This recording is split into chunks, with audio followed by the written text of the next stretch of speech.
Shalom Bapak Ibu Saudara-saudari yang dikasihi oleh Tuhan. Puji Tuhan, kita bersyukur kepada Tuhan kalau kita masih diberi kesempatan boleh bersama-sama beribadah kepada Tuhan. Mari kita landasi ibadah kita hari ini dengan kebenaran firman Tuhan yang terdapat di dalam Mazmur 97 ayat 12 yang berbunyi, "Bersukacitalah karena Tuhan, hai orang-orang benar, dan nyanyikanlah syukur bagi namanya yang kudus." Amin. Mari kita mengawali ibadah kita dengan berdoa. Bapa di surga, sungguh hati kami mengucap syukur kepadamu Tuhan. Oleh karena kasih dan kemurahan Tuhan, kami boleh ada sebagaimana kami ada saat ini. Terima kasih Tuhan, Engkau sungguh baik bagi kami. Tuhan memberikan kami kekuatan, kesehatan, kami boleh bersama-sama beribadah kepada Tuhan. Kami menyerahkan ibadah kami ke dalam tangan pimpinan Allah Roh Kudus. Bila Tuhan memberkati setiap hamba-hamba-Mu yang melayani, Tuhan memberkati jemaat Tuhan yang beribadah kepadamu. Terima kasih Tuhan, kami serahkan ibadah kami dari awal, pertengahan hingga akhirnya dalam tangan pimpinan Tuhan. Dalam nama Tuhan Yesus Kristus, kami sudah berdoa dan mengucap syukur. Amin. Puji Tuhan, Bapak Ibu, saudara-saudari yang dikasihi Tuhan. Mari bersama-sama kita mau bersyukur kepada Tuhan. Kita naikkan syukur kita kepada Yesus Allah kita yang mengasihi kita.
Segala puji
tinggikan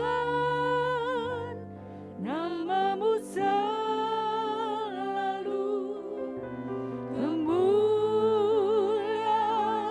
hanya bagi-Mu. Terpujilah nama-Mu, segala puji,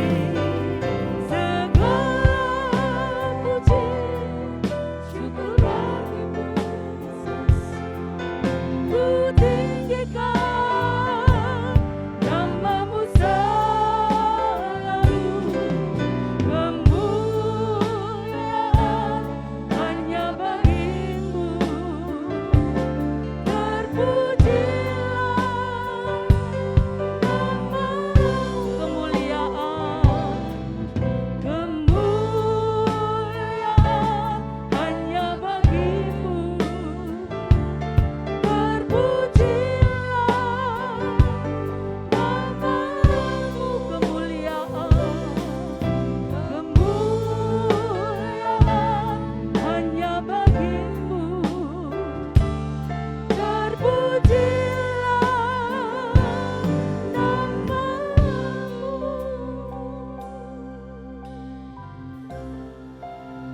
Segala kemuliaan hanya bagi Tuhan.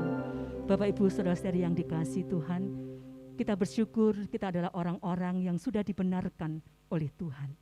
Tetapi sebagai orang-orang yang dibenarkan pun terkadang kita masih melakukan hal-hal yang kurang berkenan kepada Tuhan. Sebab itu mari bersama-sama kita mau datang kepada Tuhan. Kita mau mohon pengampunan Tuhan. Bapa yang maha baik, Bapa yang mengasihi kami, Bapa yang sudah membenarkan kami menjadi orang-orang yang berharga di hadapan Tuhan. Kami bersyukur Tuhan. Namun Tuhan, seringkali kami menyadari bahwa kami masih melakukan hal-hal yang mendukakan hati Tuhan. Engkau melihat kehidupan kami, tidak ada yang tersembunyi di hadapan-Mu Tuhan. Kami mohon pengampunan dari Tuhan. Tuhan sucikan kehidupan kami, Tuhan layakkan kami. Terima kasih Tuhan, terima kasih buat anugerah-Mu, terima kasih buat pengampunan-Mu. Di dalam nama Tuhan Yesus Kristus, kami sudah berdoa dan bersyukur. Amin. Bersama-sama mari kita akan pujikan pujian Bapa kami.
Puji Tuhan, Bapak Ibu Saudara dikasihi Tuhan, oleh karena anugerah pengampunan Tuhan memberikan kita satu kesempatan kita boleh memuji, memuliakan nama Tuhan. Mari dengan segenap hati kita mau bersyukur kepada Tuhan, kita memuji Tuhan.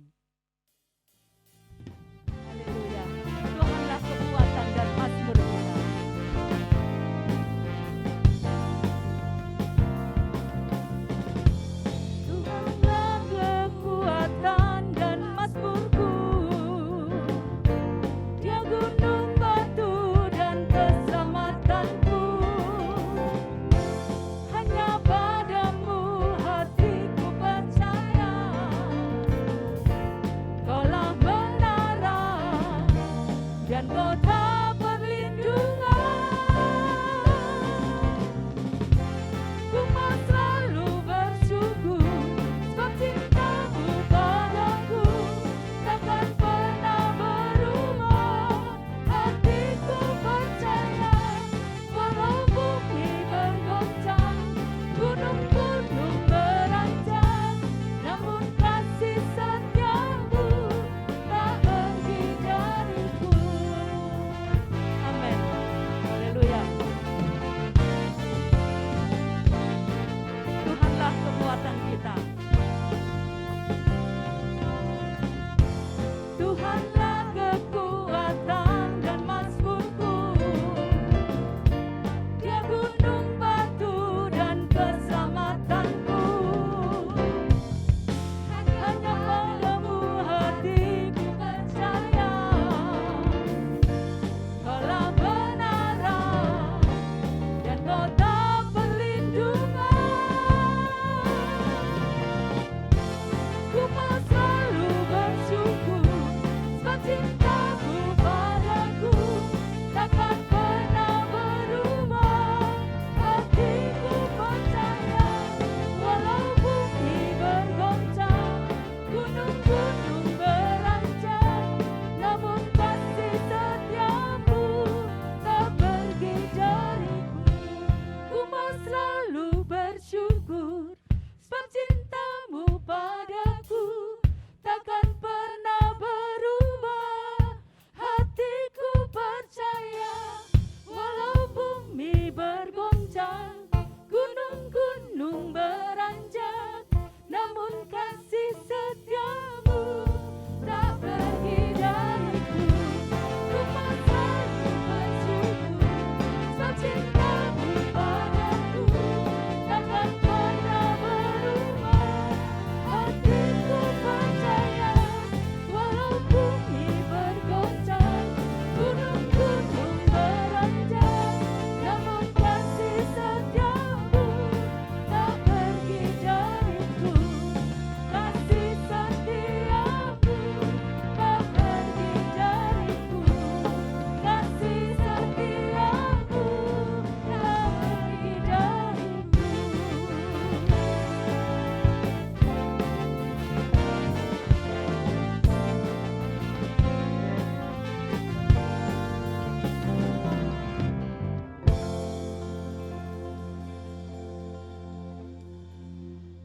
Bersyukur kepada Tuhan karena kita memiliki Tuhan yang luar biasa. Kasih setianya tidak pernah beranjak dari kehidupan kita. Tuhan senantiasa ada beserta dengan kita. Sebentar kita akan bersama-sama mendengarkan firman Tuhan. Mari kita siapkan hati kita untuk diberkati oleh firman Tuhan.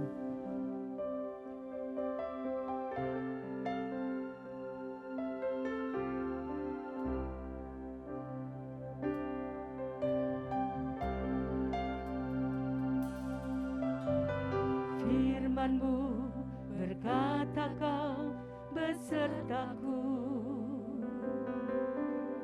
maka kuat roh dan jiwaku.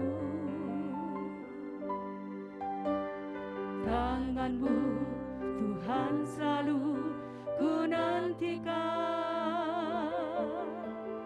di setiap langkahku percaya. Dengan sayap-Mu ku akan terbang tinggi di tengah badai hidup. Ku tak menyerah, Kau kekuatan dan perlindungan bagiku. Pertolongan-Mu di tempat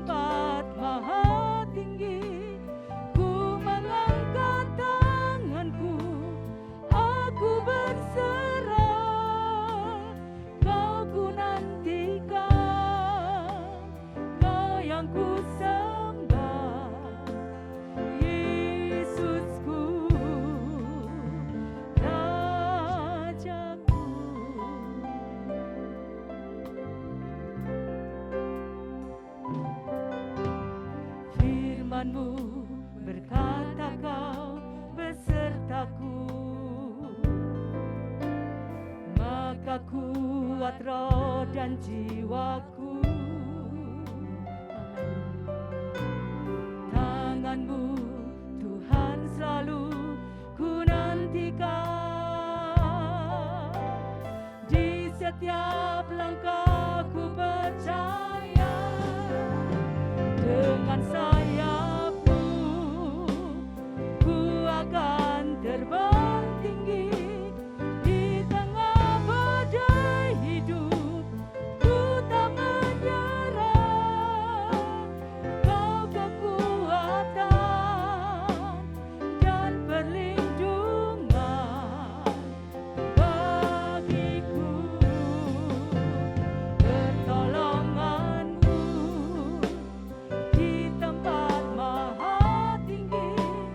Ku mengangkat tanganku, aku berserah. Kau ku nantikan, Kau yang ku sembah. Yesusku, Rajaku, dengan sayapmu ku akan terbang tinggi, di tengah badai hidup ku tak menyerah. Kau kekuatan dan perlindungan bagiku, pertolonganku di tempat maha tinggi. Ku mengangkat tanganku, aku berserah. Kau ku nantikan, Kau yang ku sembah. Kau ku nantikan, Kau yang ku sembah. Kau ku nantikan, Kau yang ku sembah. Yesusku, Rajaku.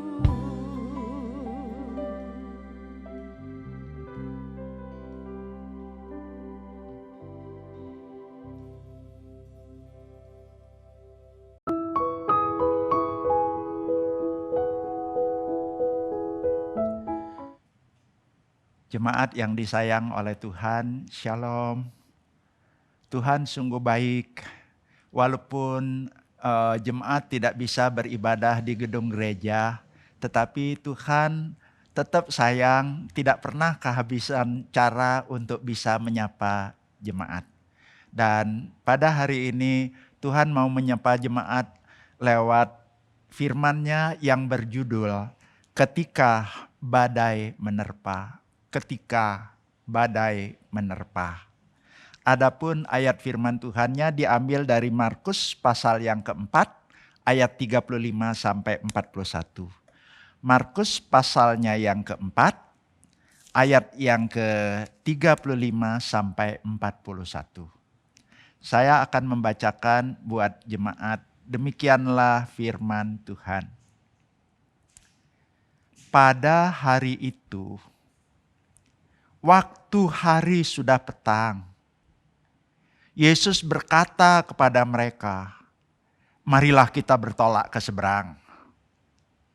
Mereka meninggalkan orang banyak itu lalu bertolak dan membawa Yesus beserta dengan mereka dalam perahu di mana Yesus telah duduk, dan perahu-perahu lain juga menyertai Dia. Lalu mengamuklah taufan yang sangat dahsyat dan ombak menyembur masuk ke dalam perahu sehingga perahu itu mulai penuh dengan air. Pada waktu itu, Yesus sedang tidur di buritan di sebuah tilam. Maka murid-muridnya membangunkan dia dan berkata kepadanya, "Guru, engkau tidak peduli kalau kita binasa?" Ia pun bangun, menghardik angin itu, dan berkata kepada danau itu, "Diam, tenanglah." Lalu angin itu reda dan danau itu menjadi teduh sekali. Lalu ia berkata kepada mereka, "Mengapa kamu begitu takut? Mengapa kamu tidak percaya?" Mereka menjadi sangat takut. Dan berkata seorang kepada yang lain, "Siapakah gerangan orang ini? Siapakah gerangan orang ini?" Sehingga angin dan danau pun taat kepadanya. Sampai di situ pembacaan firman Tuhan. Mari kita berdoa sebelum kita bersama-sama belajar sabdanya. Firman yang barusan dibacakan sangat tidak asing di telinga kami. Entah sudah berapa kali kami mendengarkan khotbah dari bagian ini. Bahkan barangkali dari sejak kecil kami juga sudah mendengarkan kisah ini. Tetapi kami mohon ya Tuhan, masih ada serpihan berkat yang tersisa yang Tuhan berikan kepada kami untuk menyapa kami pada saat ini. Dan biarlah sabdamu itu sungguh-sungguh ya Tuhan menjadi jawaban atas keberadaan kami kini di sini. Di dalam nama Yesus Sang Firman Hidup itu kami berdoa. Amin. Jemaat, kita nggak suka dengan hal-hal yang buruk di dalam kehidupan ini. Tapi hal-hal buruk itu tidak pernah jauh dari kita, akrab dari kita. Nah, hal-hal buruk apa saja dan apa saja penyebabnya? Untuk jemaat gampang mengingat, saya pakai akronim buruk itu sendiri ya, BURUK. B, blind spot, titik buta. Itu artinya ada area-area yang terluput dari penglihatan. Contoh, seorang pengemudi mobil besar, di lampu stopan dia berhenti. Terus kemudian tanpa dia tahu, ada sepeda motor yang tiba-tiba saja berhenti di depannya. Dia nggak lihat karena mobilnya tinggi, sepeda motornya itu rendah. Terus kemudian pada waktu lampu sudah hijau, kan jalan. Kenapa tiba-tiba saja kriak, rak? Karena motor itu mati mesinnya. Belum sempat menghidupkan. Tapi supir yang di dalam ini, mobilnya ini besar kayak tangki yang besar itu. Tidak melihat. Nah itu titik buta. Lalu mulai kesusahan terjadi. Berurusan dengan kepolisian. Yang jelas nyawa orang udah hilang. Ujung-ujungnya di penjara. Sekalipun tidak ada unsur kesengajaan. Tapi tetap aja di penjara. Lalu bagaimana dengan istri dan anak? Saya harap itu tidak terjadi. Tapi mari kita melihat huruf huruf yang kedua. BU. Unskillful. Apa itu? Ketidakterampilan. Saya termasuk orang yang gaptek. Tidak terampil untuk urusan-urusan teknologi. Maka saya bisa jadi akan merepotkan orang-orang yang memang melek teknologi. Tapi kan saya juga jadi menyusahkan orang. Mungkin menyusahkan anak, menyusahkan istri saya. Pada waktu semuanya baik-baik saja, ya gampang menolong. Tapi pada semuanya sedang ribet, terus kemudian tidak mendapatkan jawaban yang segera, maka timbul permasalahan. Huruf yang ketiga, R. Wrong way. Salah jalan. Kalau kita salah jalan, wah, repot. Saya di Bandung pernah turunkan istri, nggak ada tempat parkir, penuh. Terus kemudian saya mau muter. Pada waktu saya mau muter, lalu saya belok ke jalan kecil. Kenapa? Karena itu lebih pendek. Siapa yang menyangka ternyata di dalam kecil itu saya kejebak. Itu yang membuat istri saya lama keleleran di pinggir jalan. Dia sih nggak marah, tetapi kan saya bisa lihat dari wajahnya kesel. Tapi itu masih persoalan sederhana. Lalu huruf yang keempat, unpredictable. Apa itu?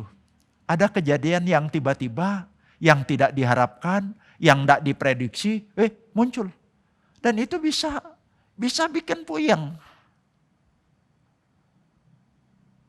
Bukankah COVID salah satunya membuat kita rasanya kelimpungan sampai saat ini?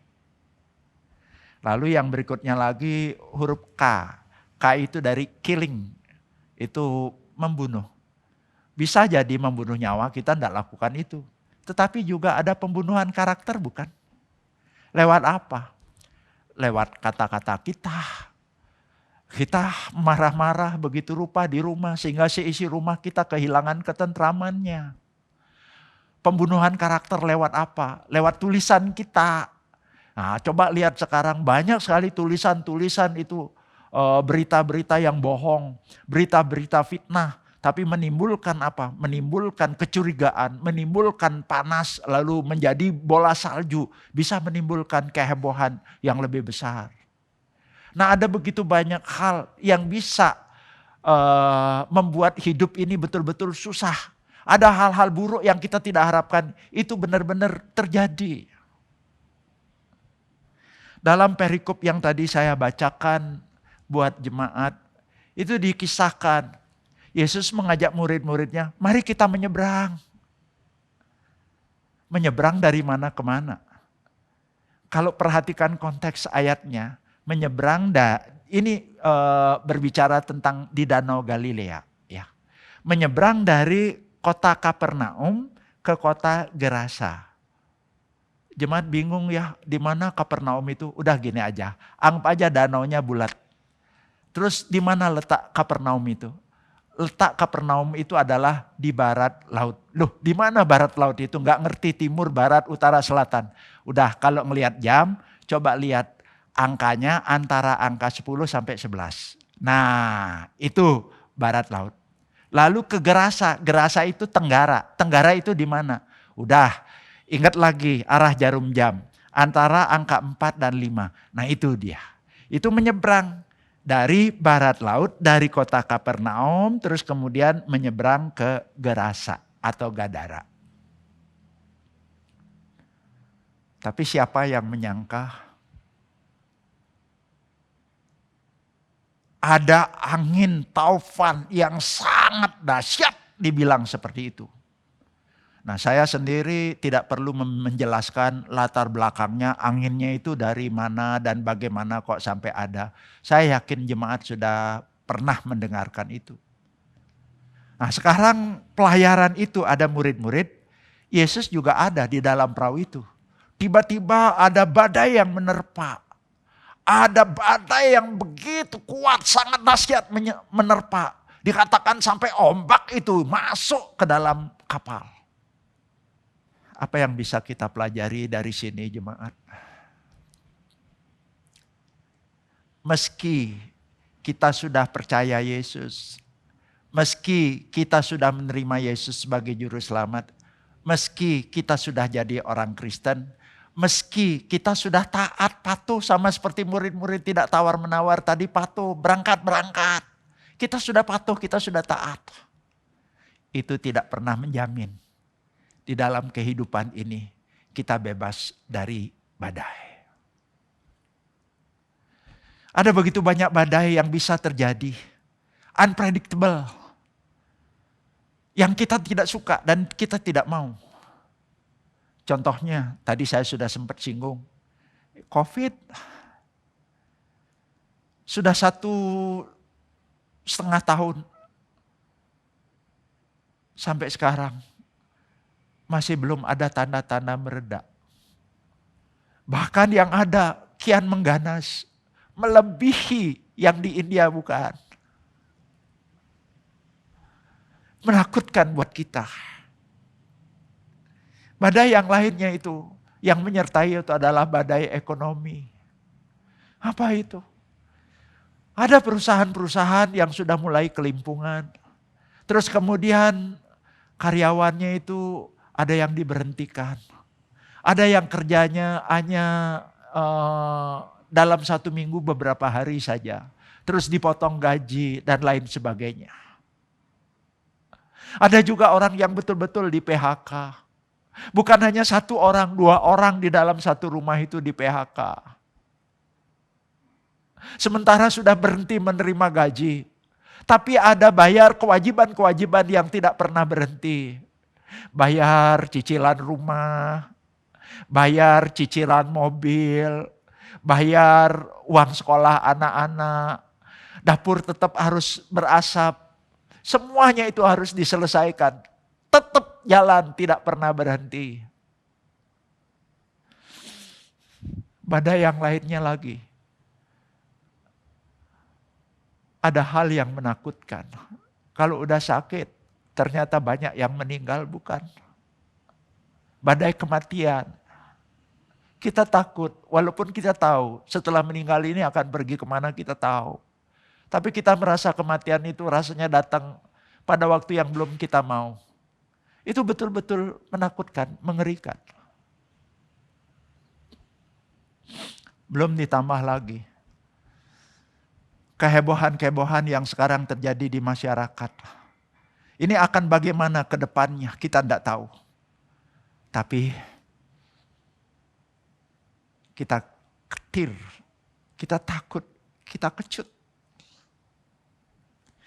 Tapi apapun itu, saya mau mengajak jemaat, badai itu tidak terhindarkan. Kita perlu menghadapinya. Tapi bagaimana menghadapi badai? Di bagian pertama ini saya ingin mengajak jemaat. Yang pertama, secara negatif, tolong jangan menyalahkan.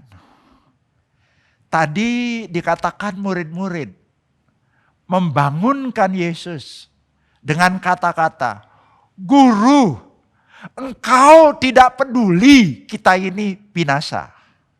Perkataan yang keluar, yang dicatat oleh Markus ini, menunjukkan bahwa ada murid yang menyalahkan Yesus. Kalau saja tadi nggak terlalu lama ngajarnya, kalau tadi saja nggak terlalu lama pelayanannya, kita nggak akan kemalaman sehingga kita nggak kena taufan seperti ini.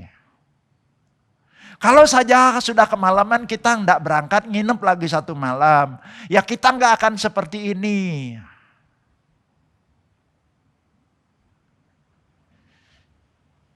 Saya berharap, mari mau di rumah sebagai anggota keluarga, sebagai anggota masyarakat atau warga negara Indonesia, jangan sekali-kali kita menyalahkan situasi yang ada. Kalau misalnya menyalahkan pemerintah, apakah kalau kita misalnya jadi salah satu di pemerintahan, kondisinya bisa jadi lebih baik? Sekarang ada orang-orang yang dengan gampangnya ngomong, menuduh pemerintah kurang begini, kurang begitu. Nggak becus ngurus negara ini bisa bangkrut. Tapi maaf, apakah dengan ngomong seperti itu bisa menjadi lebih baik keadaan? Ayo, kalau kita di rumah, mari kita jangan saling menyalahkan. Sebagai seorang istri, suami itu sudah sumpah, suami itu sudah stres di PHK. Kalau sekarang kita ngomong, coba kalau kamu dengar waktu itu kamu gak ngelamar di perusahaan itu kan, kamu sekarang gak di PHK. Apakah dengan ngomong seperti itu merubah suasana, merubah kondisi? Enggak kan? Saling menyalahkan itu hanya membuat suasana jadi lebih gak enak. Tidak merubah apa-apa. Itu sebabnya jangan menyalahkan. Terus apa yang harus dilakukan? Matius mencatat, Matius 8 ayat yang ke-25. Ternyata ada satu perbedaan. Barangkali ada murid yang tidak menyalahkan guru. Tapi langsung mengatakan, Tuhan tolonglah kita binasa. Ini berupa doa. Dan ini yang betul. Oleh sebab itu mari kita jangan menyalahkan, tapi kita doa. Setakut apapun kita, Mari kita berdoa. Kita utarakan ketakutan ini kepada Tuhan. Tuhan, saya takut. Ya apa ini Tuhan? Saya harus bagaimana Tuhan? Tolong tunjukkan kepada saya. Tolong beri pencerahan Tuhan. Saya perlu sekali mendengar jawaban dari Tuhan. Tolong Tuhan, tolong Tuhan. Siapa tahu Tuhan jawab lewat saat teduh. Siapa tahu Tuhan jawab lewat khotbah yang saudara dengar pada hari Minggu. Nah itu yang pertama. Menghadapi badai jangan menyalahkan tetapi berdoa. Kita teladani tokoh-tokoh di dalam Alkitab yang pada waktu bermasalah berdoa. Daniel pada waktu terancam nyawanya dia tetap berdoa. Esther pada waktu bangsanya terancam, malahan mengajak bangsanya untuk apa? Berdoa dan berpuasa. Berdoa, berdoa, berdoa. Untuk menyelaraskan kehendak kita kepada kehendak Tuhan. Itu yang kita perlu lakukan. Yang kedua, bagaimana menghadapi badai? Ingat, Yesus pegang kendali. Tadi dikatakan di dalam ayat yang ke-38, Yesus itu sedang tidur di buritan. Jemaat perhatikan kata buritan. Kisah ini dicatat di dalam kitab Markus, dicatat juga di dalam kitab Matius, dicatat juga di dalam kitab Lukas. Tetapi hanya Markus yang menyebutkan kata buritan. Sedangkan yang lain mengatakan Yesus tertidur, Yesus tidur. Di mana tidurnya tidak disebut. Hanya Markus yang menyebut buritan. Kalau sampai firman Tuhan itu ada titik, koma, atau sebutan kata yang khusus. Apalagi Markus ini orang yang tidak banyak bicara menurut saya. Karena pasalnya pendek-pendek kok. Dia langsung menyebutkan buritan. Apa maksudnya? Kapal itu ada bagian depan yang disebut dengan lunas. Ada yang bagian belakang yang disebut dengan buritan. Dan perahu-perahu zaman dulu di buritan itu justru letak kemudinya yang mengatur arah. Dari sini kita bisa belajar. Kita menghadapi badai, ingat bahwa Yesus yang pegang kendali. Yesus yang pegang kemudi hidup kita. Kalau Yesus yang pegang kendali, Yesus yang pegang kemudi hidup kita. Jamin. Apapun yang terjadi, kita masih bersama-sama dengan Yesus. Hal yang kedua yang perlu kita tahu, Yesus berdaulat. Di dalam ayat yang ke-39, di situ Yesus menenteramkan, Yesus menenangkan, Yesus mendiamkan laut yang, danau yang bergemuruh itu. Taufan yang sedang mengamuk, yang dahsyat itu. Tenangkan. Dan betul-betul akhirnya kan tenang. Kalau kita perhatikan di dalam pasal 5, seluruh pasal 5 itu berbicara tentang satu saja, kedaulatan daripada Yesus. Yesus bukan hanya berdaulat atas alam semesta, tapi Yesus juga berdaulat atas apa? Roh jahat. Kan pada waktu udah nyebrang di kota Gerasa itu, kan ada orang yang dirasuk oleh roh jahat. Dan Yesus mengusir roh jahat itu. Yesus berdaulat atas roh jahat. Yesus juga berdaulat atas penyakit. 12 tahun seorang perempuan pendarahan. Perempuan itu pucat pasi. Seperti mayat hidup. Sudah banyak tabib yang mengobati tapi tidak sembuh. Tapi dia memberanikan diri. Pada waktu Yesus lewat, dia sendiri pegang ujung jubahnya. Jumbainya itu. Ya ada rumbai-rumbai di ujung jubah Yesus. Dipegang. Yesus tahu. Dan perempuan ini sembuh. Berarti Yesus berdaulat juga atas penyakit. Yesus juga berdaulat atas kematian. Nah dikatakan kepala rumah ibadat yang bernama Yairus itu punya anak. Sakit. Datang kepada Yesus. Tapi terus kemudian bawahannya ngomong, anakmu udah mati. Gak ada gunanya lagi ngerepotin guru. Tapi Yesus datang, suruh mereka minggir. Terus kemudian Yesus dengan murid yang khusus itu sama bapak dari anak ini masuk. Kemudian Tuhan Yesus membangkitkan.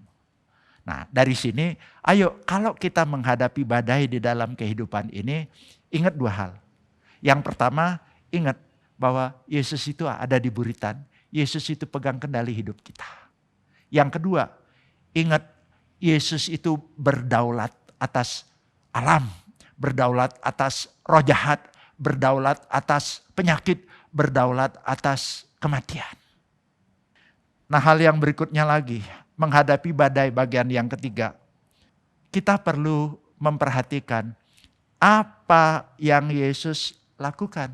Itu emang penting. Seperti tadi, Yesus yang berdaulat itu bisa menenangkan ombak, kemudian bisa menyembuhkan orang sakit, membangkitkan orang mati. Itu perlu kita perhatikan. Jadi memang penting, apa yang Yesus lakukan, itu penting. Tetapi sesungguhnya yang terpenting di dalam perikop ini bukan apa yang Yesus lakukan. Yang terpenting di dalam perikop ini adalah siapa Yesus. Itu sebabnya setelah Yesus menenangkan taufan, terus kemudian murid-muridnya, siapa gerangan orang ini? Jadi siapa Yesus itu jauh lebih penting dari apa yang Yesus lakukan dalam perikop ini. Kenapa begitu jemaat? Kalau misalnya kita terpaku kepada apa yang Yesus lakukan, berarti iman kita sangat tergantung kepada kondisi yang ada. Kalau misalnya yang sakit bisa sembuh, taufan itu bisa berlalu, apalagi kalau yang mati bisa hidup. Itu kita merasa iman kita besar. Tapi doa kita kecil. Kenapa begitu? Ya karena semuanya sesuai dengan yang kita harapkan. Tapi coba kalau misalnya terjadi yang sebaliknya seperti sekarang ini. Kita nggak mau sakit tapi sakit, kena sakit loh. Setelah sakit kita terancam maut, terancam kematian. Di saat seperti ini iman kita itu kecil. Tapi doa kita kencang. Berarti kalau kita terpaku kepada apa, maka iman kita akan berubah-ubah sesuai dengan keadaan. Itu sebabnya bukan itu yang penting. Yang penting apa? Siapa Yesus? Nah, ada orang berkata begini, gak penting makan apa, tapi bersama siapa kita makan. Gak penting berpergian itu kemana, yang paling penting bersama siapa kita berpergiannya. Saya ingin sekarang mengatakan, kita penting bersama Yesus. Dengan siapa kita bersama-sama. Itu yang terpenting. Kenapa? Karena kalau kita sudah bersama-sama dengan Yesus, mau sehat atau sakit, mau limpah atau kurang, mau kita tetap hidup atau kita mati, maka kita akan tetap tenang. Kenapa? Karena ada Yesus yang bersama-sama dengan kita. Itulah yang membuat kita tidak akan terpengaruh. Jemaat, saya terus berdoa. Berdoa agar Tuhan kasih sehat.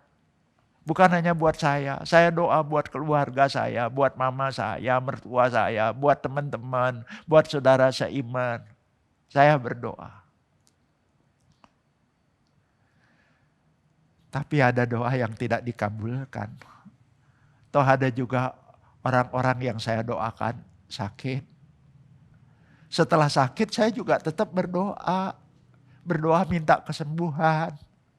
Ada banyak yang sembuh. Itu bukan karena doa saya manjur, tapi karena memang Tuhan berkemurahan. Tapi ya doa saya juga ada yang tidak terkabul. Ada orang yang saya doakan meninggal.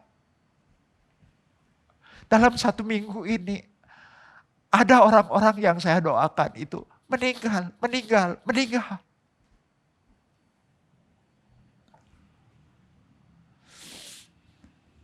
Saya tidak tahu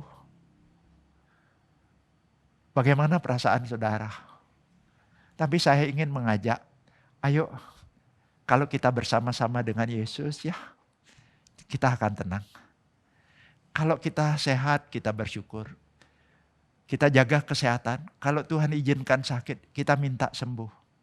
Kalau misalnya tidak diizinkan sembuh, ya kita akan bersama-sama dengan Tuhan. Mungkin ada anggota keluarga yang berteriak sekarang, Pak Nyoman enak aja ngomong begitu. Karena Pak Nyoman tidak mengalami. Kami yang sudah mengalami sekarang harus bagaimana ini? Ya, maafkan saya. Saya mengerti perasaan saudara. Tapi tidak akan ada orang yang bisa menolong saudara kecuali Yesus. Kalau dulu ada kedukaan, kami bisa bersama-sama dengan saudara. Tapi sekarang, enggak. Yang tidak dibatasi oleh ruang dan waktu. Roh Kudus itulah yang bisa bersama-sama memberikan penghiburan, memberikan penguatan. Oleh sebab itu mari, betapa pentingnya kebersamaan dengan Yesus. Pertanyaannya, iya, saya tahu bersama dengan Yesus itu penting. Tapi bagaimana caranya? Hanya ada satu cara. Bersama dengan Yesus saat ini. Berjalan, berpegang kepada firman-Nya. Itu berarti kembali kita harus mengingat baik-baik firman Tuhan. Setelah itu kita melangkah di dalam rambu-rambu firman itu. Dan cocok dengan firman. Itu adalah kebersamaan dengan Tuhan. Dan hanya itu yang akan menolong kita. Mari kita lihat klip ini.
I am on your shoulders. You raise me up to more than I can be. Jemaat, Derek Redmond, seperti yang saudara tadi sudah lihat, adalah seorang pelari, sprinter dari Inggris. Dia itu kandidat penerima medali karena memang dari latihannya dia itu bagus sekali. Tapi siapa yang menyangka tiba-tiba dia mengalami gangguan hamstring. Dan setelah itu dia tidak mampu berlari. Dia bahkan menjongkokkan dirinya. Tapi setelah itu dia mencoba untuk bangkit. Dia tidak bisa berlari lagi. Tapi dia mencoba untuk berjalan. Itu pun dia tertatih-tatih. Dalam keadaan seperti itu, saudara tadi melihat ada pelatihnya yang masuk. Kemudian pelatihnya itu yang memberikan bahunya. Pelatihnya itu memapah dia. Dan pelatihnya menunjuk ke depan. Menurut peraturan, kita memang harus sampai di garis akhir. Walaupun sudah pasti engkau tidak akan keluar jadi pemenang. Tidak ada medali yang bisa engkau peroleh. Tidak ada hadiah. Tetapi ayo kita terus melangkah. Aku menemanimu. Saudara tahu siapa pelatihnya itu? Pelatihnya itu adalah bapaknya sendiri, saudara. Itulah yang dilakukan oleh Tuhan. Mungkin saudara saat ini sudah terseok. Mungkin saudara saat ini sudah tertatih-tatih. Tidak mampu lagi untuk menghadapi badai hidup ini. Tetapi Tuhan walaupun tidak terlihat, memberikan bahunya saudara. Mau mengapa saudara? Mau menolong saudara. Untuk melangkah sampai ke garis akhir saudara. Mari terimalah bahunya Tuhan. Rangkullah Tuhan. Kita berjalan bersama Dia menghadapi badai ini. Amin. Mari kita tundukkan kepala berdoa.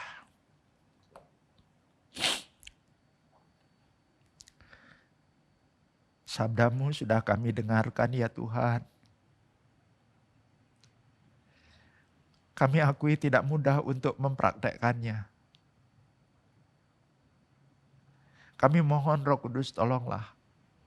Justru di saat-saat seperti inilah kami sekarang diuji untuk bisa melakukan apa yang kami dengar. Tuhan, tangan kami tidak kuat bahkan untuk memegang Engkau, menerima uluran tangan Tuhan. Tapi lengan Tuhan kuat untuk membopong kami. Bahu Tuhan lebar untuk menerima kepala kami. Kami mau melangkah ya Tuhan untuk menghadapi hari depan ini. Sekalipun badai itu menerpa, kami mau berjalan bersama dengan Kau Tuhan. Berpegang kepada sabda-Mu Tuhan. Melangkah sesuai dengan rambu-rambu firman-Mu Tuhan. Dan kami percaya kami akan sampai ke garis akhir itu. Dalam nama Tuhan Yesus. Amin. Puji Tuhan, Bapak Ibu Saudara-saudari yang dikasihi oleh Tuhan, kita sudah diberkati oleh firman Tuhan, dan firman Tuhan menjadi kekuatan bagi setiap kita. Tuhan adalah kekuatanku, bersama Dia kita tidak akan goyah.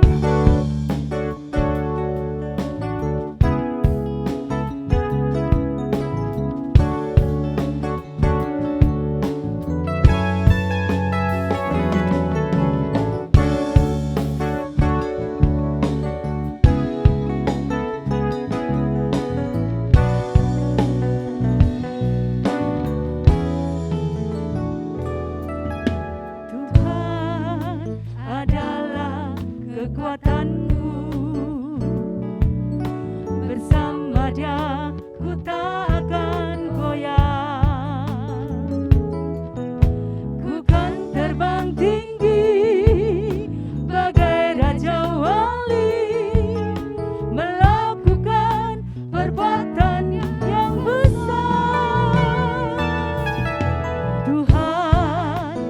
adalah kekuatanku. Bersama Dia ku tak akan goyah.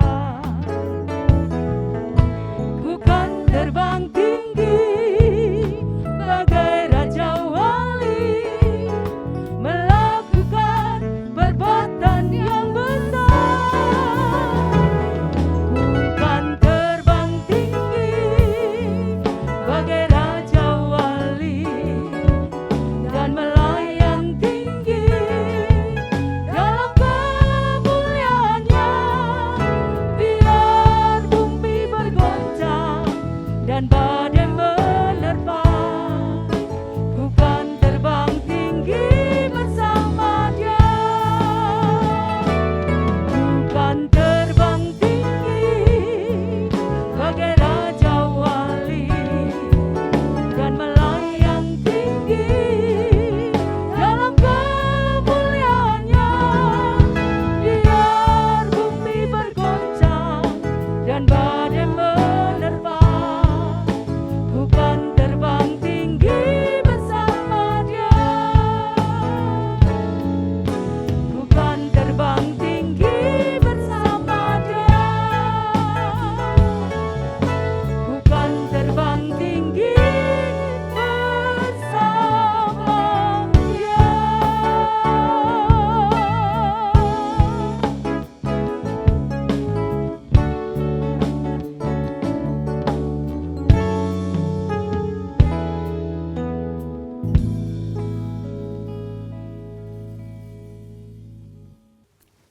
Saudara-saudari yang terkasih, perjamuan suci merupakan peringatan akan kematian dan pengorbanan Tuhan Yesus bagi umat manusia di dunia. Roti dan anggur merupakan tanda dan meterai dari tubuh dan darah Kristus yang telah dikorbankan bagi penyelamatan manusia. Setiap orang yang percaya kepada Kristus dan telah dibaptis diundang untuk berpartisipasi di dalam pesta rohani ini. Inilah penetapan perjamuan suci dari 1 Korintus 11 ayat 23 sampai dengan 26.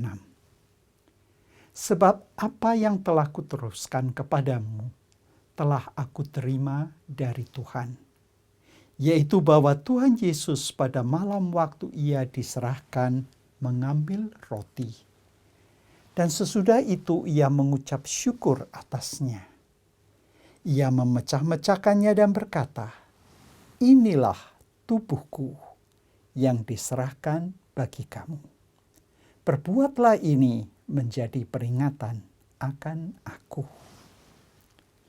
Demikian juga Ia mengambil cawan sesudah makan, lalu berkata, "Cawan ini adalah perjanjian baru yang dimeteraikan oleh darahku. Perbuatlah ini setiap kali kamu meminumnya menjadi peringatan akan aku. Sebab setiap kali kamu makan roti ini dan minum cawan ini, kamu memberitakan kematian Tuhan sampai Ia datang." Marilah kita berdoa. Ya Bapa Surgawi, karena melalui pengorbanan Tuhan untuk penyelamatan umat manusia, maka setiap orang berdosa yang mengaku bertobat dan menerima Yesus akan diselamatkan. Karena itu Bapa, berilah agar roti dan anggur ini menjadi berkat rohani yang menguatkan kami. Di dalam Yesus Kristus Tuhan kami berdoa. Amin. Ibu bapak, saudara-saudari, mari sekarang saya mengajak kita semua mengangkat roti dengan tangan kanan kita naikkan ke atas. Dan nanti kalau ibu bapak setuju dengan apa yang saya ungkapkan, silakan dijawab dengan amin. Saudara-saudari yang terkasih, Bukankah roti yang kita pecah-pecahkan adalah bagian dari tubuh Kristus? Amin. Marilah kita makan dengan iman dan dengan ucapan syukur.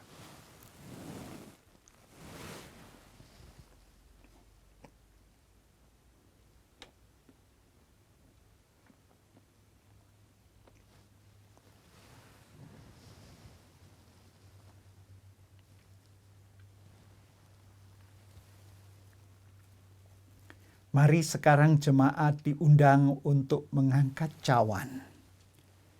Saudara-saudari yang terkasih, cawan yang atasnya kita ucapkan syukur, bukankah ini merupakan bagian dari darah Kristus? Amin. Minumlah dengan iman dan dengan ucapan syukur.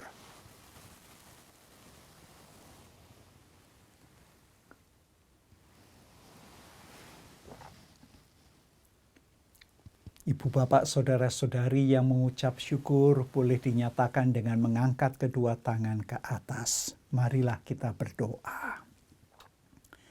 Ya Bapa, kami sungguh mengucap syukur. Kami boleh menerima lambang roti dan anggur yang merupakan bagian dari tubuh dan darah Kristus. Dan kami dari semua bangsa, bahasa, suku, dan budaya mendapatkan kesempatan untuk menyambut berkat Tuhan ini. Karena itu Bapa, terimalah komitmen kami.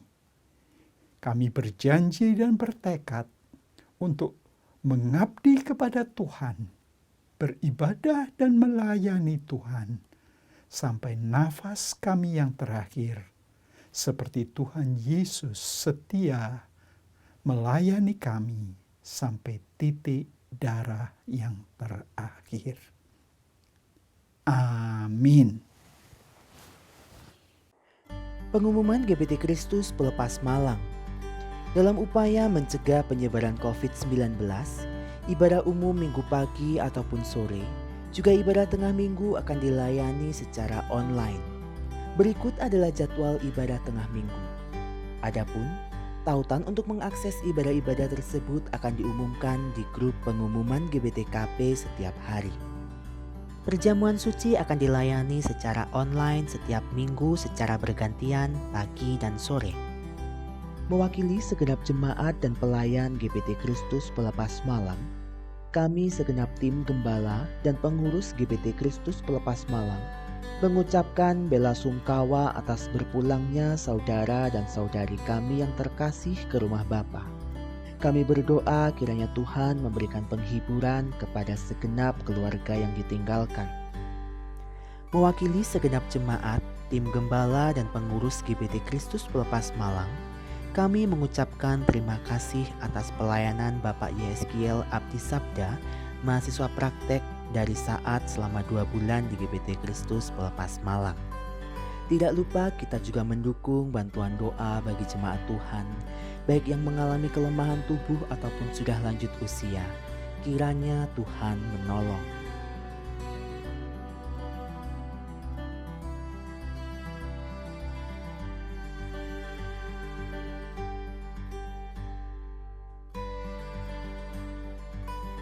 Yang berkenan memberikan persembahan untuk mendukung pelayanan kepada Tuhan dan sesama dapat diberikan melalui sistem online dengan cara transfer ke rekening BCA di nomor 011-325-4090 atas nama Yayasan Kristus Pelepas, atau rekening BRI di nomor 0344 01 001 356567 atas nama Yayasan Kristus Pelepas, atau scan barcode yang tertera pada layar menggunakan aplikasi scan barcode di HP Anda. Bagi jemaat yang tidak dapat melakukan transfer, persembahan bisa dikumpulkan di rumah dalam amplop persembahan dan diserahkan ke gereja pada kesempatan mendatang. Mengingat peningkatan jumlah pasien yang terpapar COVID-19, kami tetap menghimbau kepada setiap warga jemaat GBT Kristus Pelepas Malang yang ingin datang berkunjung ke gereja untuk tetap mematuhi protokol kesehatan dengan baik dan benar, guna menjaga keselamatan pribadi dan orang lain. Tetap jaga jarak, cuci tangan dengan sabun, gunakan masker, dan tetap tinggal di rumah saat kondisi badan kurang fit atau kurang sehat. Tetap jaga kesehatan, istirahat yang cukup, konsumsi vitamin ataupun suplemen kesehatan. Mari bersama kita mencegah penyebaran COVID-19. Demikian pengumuman GBT Kristus Pelepas Malang sepekan mendatang.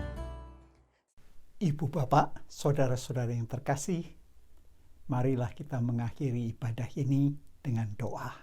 Marilah kita berdoa. Ya Tuhan Allah Bapa kami mengucap syukur Bapa, karena hari ini kami boleh beribadah sekali lagi kepada Tuhan. Puji-pujian telah kami panjatkan, doa telah kami naikkan, persembahan pun telah kami siapkan. Terima kasih ya Bapa atas berkat firman Tuhan yang telah kami dengar. Bapa, pada masa pandemi seperti ini, banyak orang cemas akan masa depan.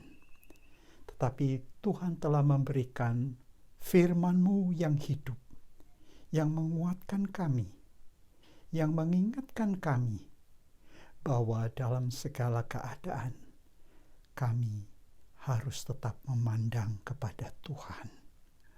Karena ya Bapa, Engkaulah yang ada bersama kami. Agar kami jangan menyalahkan bahwa Tuhan tidak peduli. Karena Tuhan berada di buritan perahu, yaitu tempat mengendalikan, karena Engkaulah yang mengendalikan hidup ini. Bapa, dan kami tahu bahwa dalam segala hal kami jangan hanya berharap pada apa yang Tuhan lakukan, menenangkan angin ribut, menguasai alam semesta, bahkan sakit penyakit dan si jahat. Tetapi untuk mengenal Tuhan, siapakah Engkau, Raja Penyelamat kami. Karena bersama Tuhan kami tidak akan cemas. Kami tahu Bapa, Engkau akan membawa kami ke garis finish. Bersama Tuhan, kami tidak akan kecewa, cemas, atau putus asa. Berilah ya Bapa agar firman ini mendapat tempat yang terbaik di dalam hati kami, dan berilah agar kami dapat melaksanakannya dengan penuh keyakinan. Bapa, kami mendoakan untuk hamba-Mu yang telah menjadi saluran berkat. Untuk Bapak Pendeta Nyoman Widiantara. Kiranya Bapa, Engkau memberkati pribadi, keluarga, dan pelayanannya, khususnya melalui perkumpulan keluarga Karis Indonesia. Bahwa di hari-hari yang sulit ini pun, agar hamba-Mu ini tetap boleh menjadi saluran berkat. Berkatilah juga semua pelayan yang telah menyiapkan ibadah ini, dan kiranya Tuhan memberkati semua pelayan yang bertugas di gereja kami. Bapa, kami mendoakan untuk seluruh warga, kami mendoakan juga untuk bangsa dan negara kami. Bapa, kami mohon agar Bapak Presiden Joko Widodo dengan wakil, seluruh menteri di kabinet, petugas legislatif yudikatif yang bertugas di tingkat 1 sampai ke daerah. Kiranya Tuhan juga menolong Polri dan TNI agar dapat bekerja sama dengan semua petugas kesehatan, mereka yang bekerja di garda depan, bersama-sama dengan para rohaniwan, pemuka masyarakat dapat bekerja sama bersama-sama menanggulangi masa pandemi ini. Tuhan, kami terus mendoakan juga untuk negara-negara lain yang menghadapi masalah yang sama, bahkan masih bersama-sama dengan masalah yang dihadapi, berbagai masalah keamanan yang mereka alami. Tuhan tolong satu demi satu. Dan kiranya Tuhan menolong nama-nama yang telah disebut pada pagi ini. Kiranya Engkau menjawab doa mereka yang terpapar langsung maupun tidak langsung. Begitu juga Bapa yang telah lanjut usia. Kiranya Bapa Engkau berbelas kasihan kepada mereka. Jawablah doa mereka. Saudara-saudari yang terkasih, kiranya sepanjang minggu engkau beraktivitas, tetap memandang kepada Yesus. Karena bersama Yesus, hidup akan tenang. Karena bersama Yesus, semua dikendalikan oleh Tuhan. Dan terimalah berkat. Tuhan Yesus Kristus memberkati saudara-saudari. Allah Bapa mengasihi saudara-saudari. Dan Roh Kudus menyertai saudara-saudari.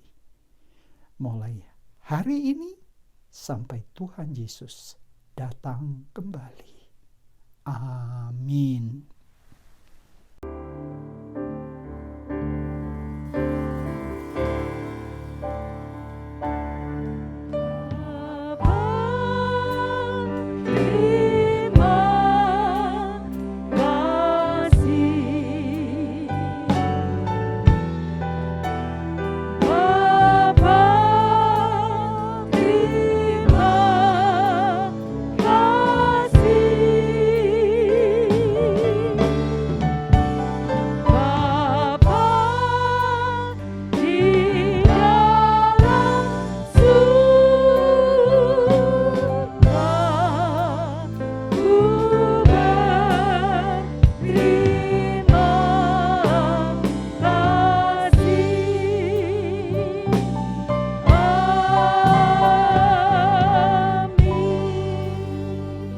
Jangan lupa subscribe di channel kami dan juga klik tombol lonceng untuk mendapatkan update terbaru dari kami. Sampai jumpa minggu depan. Tuhan Yesus memberkati.